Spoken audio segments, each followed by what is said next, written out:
ప్రియ తమ్ముడు చెల్లి, 2000 సంవత్సరాల క్రితం యేసుక్రీస్తు బాలుడుగా ఉన్నప్పుడు చరిత్రలో భయంకరమైన, దారుణమైన, హింసా హింసాత్మకమైనటువంటి సంఘటన జరిగింది.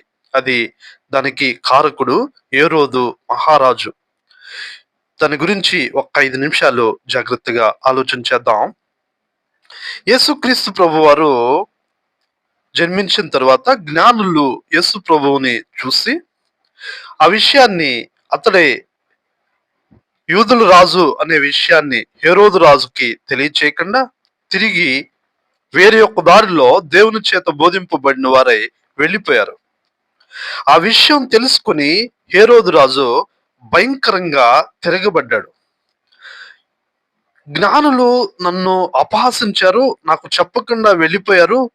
ఇప్పుడు నేను ఎలాగా ఆ యూదుల రాజుని, ఆ రక్షకుడు అంటున్న వ్యక్తిని ఎలాగా కనుక్కొని చంపివేయాలి అని చెప్పి తనలోని రౌద్రాన్ని బయటికి తీశాడు.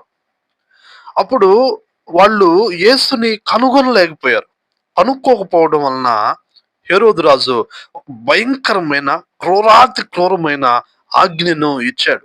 ప్రియులరా, 2 సంవత్సరముల లోపు ఉన్న ప్రతి మగపిల్లవాడిని, బెత్లెహేము పరిసర ప్రాంతాల్లో ఉన్న ప్రతి మగపిల్లవాడిని చంపివేయమని చెప్పి ఆజ్ఞ ఇచ్చాడు.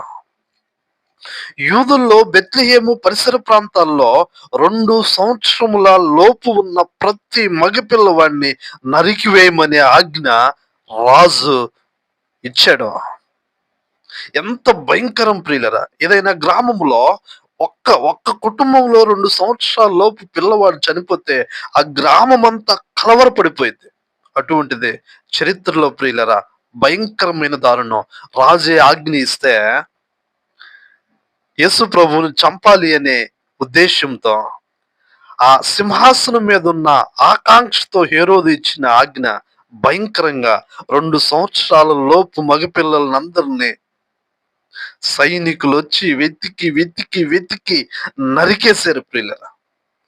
భయంకరమైన దారుణమైన హత్య.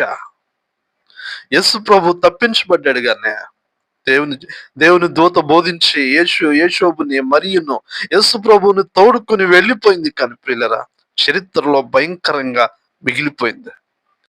హేరోదు రాజు ఈ భయంకరమైన హత్యాకాండ జరిగించినప్పటికి కూడా రక్షకుడైన యేసయ్యను తాకలేకపోయాడు. ప్రియ తమ్ముడు చెల్లి, భూలోకంలో మనకు ఎదురయ్యే సమస్యలు, ఇబ్బందులు, కష్టాలు, శ్రమలు మన రక్షణను తాకలేవు అనే విషయం మనకి దీన్ని బట్టి అర్థమవుతుంది.